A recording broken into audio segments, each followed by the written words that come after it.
जोहार, पहचाना मुझे? मैं हूँ गणना प्रपत्र यानी इन्यूमरेशन फॉर्म। जैसा कि आप सब जानते हैं, झारखंड में एसआईआर की प्रक्रिया शुरू हो चुकी है और 30 जून से 29 जुलाई तक इन्यूमरेशन फॉर्म भरे जाएंगे। तो इसी दौरान मैं यानी इन्यूमरेशन फॉर्म आऊंगी आपके घर, वो भी डबल रोल में।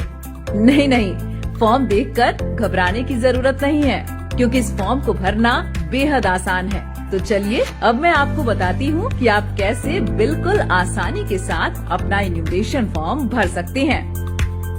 मेरे सबसे ऊपर लिखा है मुझे आपके घर पहुँचाने वाली यानी आपकी बीएलओ का नाम और मोबाइल नंबर। अब सबसे पहले आप मुझे 4 भागों में बांट सकते हैं, ऐसे। तो सबसे ऊपर वाले पहले भाग में आपको आपकी सारी डिटेल्स मिल जाएंगी, जैसे आपका नाम, EPIC number, address, part number, विधानसभा क्षेत्र और राज्य का नाम। ये जानकारी पहले से ही प्रिंटेड होगी। साथ ही एक यूनिक क्यूआर कोड और आपकी पुरानी प्रिंटेड फोटो के ठीक बगल में आपको मिलेगी अपनी नई रंगीन पासपोर्ट साइज फोटो चिपकाने की जगह। और अब बारी है दूसरे भाग की। इस दूसरे भाग में आपको गत एसआईआर की किनकी विवरणी भरनी है, ये आपके जन्म तिथि पर निर्भर करता है। आइए जानते हैं कैसे। पहली स्थिति में यदि आपका जन्म 1 जुलाई 1987 से पहले भारत में हुआ है, तो आपको गत एसआईआर में दर्ज सिर्फ स्वयं की विवरणी भरनी है। दूसरी स्थिति में यदि आपका जन्म 1 जुलाई 1987 से लेकर 2 दिसंबर 2004 के बीच भारत में हुआ है, तो आपको अपने माता पिता में से किसी एक की गत एसआईआर में दर्ज विवरणी भरनी है। तीसरी स्थिति में यदि आपका जन्म 2 दिसंबर 2004 के बाद भारत में हुआ है, तो आपको अपने माता और पिता दोनों के गत एसआईआर में दर्ज विवरणी भरनी होंगी। तो पहली स्थिति में जिनका जन्म 1 जुलाई 1987 से पहले हुआ है, वो इन्यूमरेशन फॉर्म के इस हिस्से में अपनी विवरणी इस प्रकार भरेंगे। गत एसआईआर की मतदाता सूची में दर्ज अपना नाम लिखें। इसके बाद एपिक यानी मतदाता पहचान पत्र का सीरियल नंबर अगर उपलब्ध हो तो यहाँ लिखें। रिश्तेदार का नाम वाले कॉलम में अपने पिता का नाम लिखें और नीचे संबंध वाले कॉलम में उनसे अपना संबंध दर्ज करें। अब जिला, राज्य और विधानसभा वाले कॉलम को भरें। इसके ठीक नीचे बनाए गए बॉक्स में आप गत एसआईआर में दर्ज स्वयं का विधानसभा क्षेत्र संख्या, भाग संख्या और क्रम संख्या दर्ज करें। अब दूसरी स्थिति में यदि आपका जन्म 1 जुलाई 1987 से लेकर 2 दिसंबर 2004 के बीच हुआ है, तो आप फॉर्म के दूसरे भाग के दाएं वाले हिस्से में अपने माता या पिता के गत एसआईआर में दर्ज विवरणी इस प्रकार भरेंगे।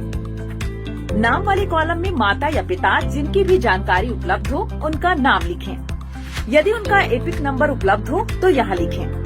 अब तीसरे कॉलम जहाँ रिश्तेदार का नाम लिखना है, वहाँ ऊपर नाम वाले कॉलम में जिनका नाम लिखा है उनके पिता का नाम लिखें। इसके नीचे वाले कॉलम में उनसे अपना संबंध लिखें।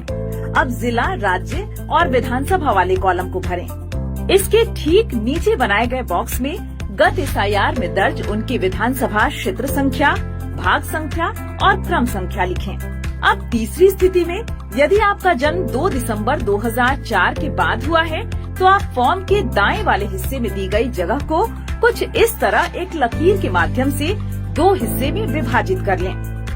अब इनमें पहले वाले हिस्से में अपने पिता और दूसरे वाले हिस्से में अपनी माता की गत एसआईआर से जुड़ी विवरणी इस प्रकार भरें।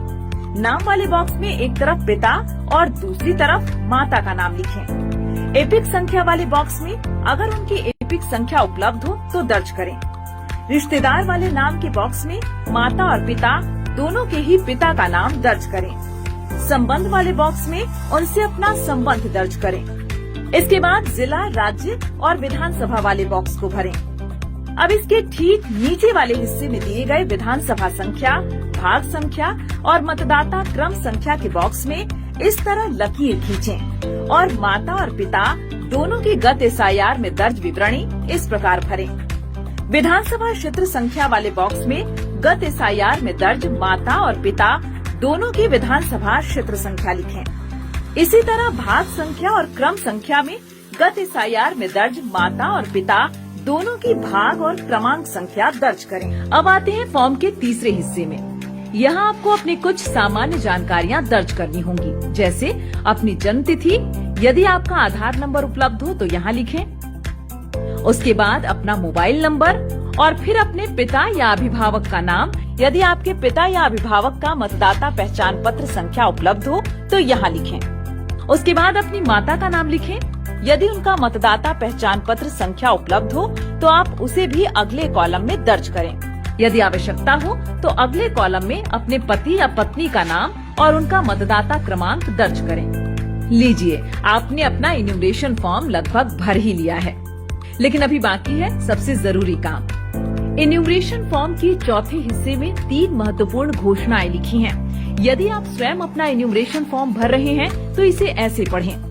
ऊपर उल्लिखित मतदाता, जो कि मैं स्वयं हूँ, ने किसी अन्य देश की नागरिकता प्राप्त नहीं की है।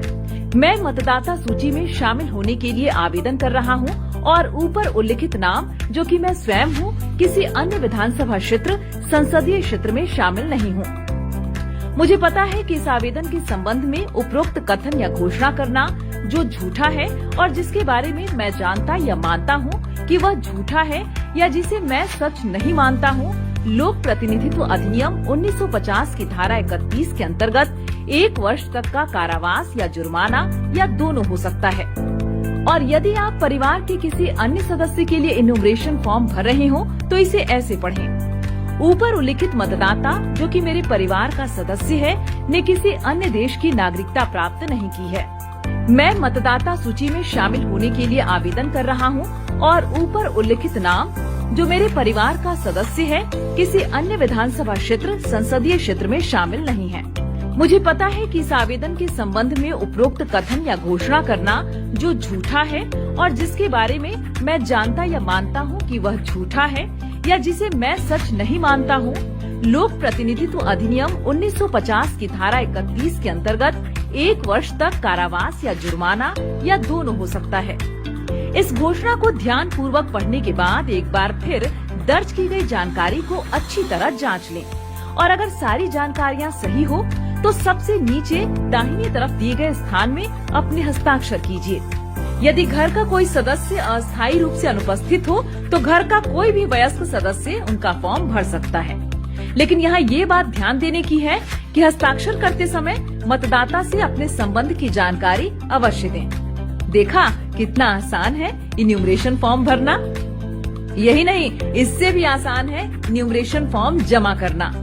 2 प्रतियों में मिले इन्यूमरेशन फॉर्म को भरने के बाद एक प्रति बीएलओ को दे दें और दूसरी प्रति में इसकी रिसीविंग जरूर ले लें। रिसीविंग वाले प्रति को अपने पास सुरक्षित रख लें।